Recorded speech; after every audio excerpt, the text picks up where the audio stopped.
Привет! Сейчас я хочу рассказать, как удалять видео с YouTube. Значит, заходим на YouTube. Так, на главной странице. И здесь выбивают все видео.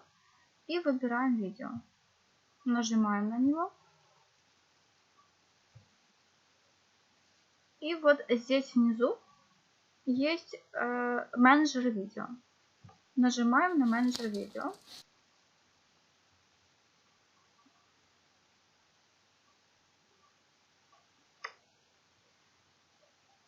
Вот здесь нажимаем изменить.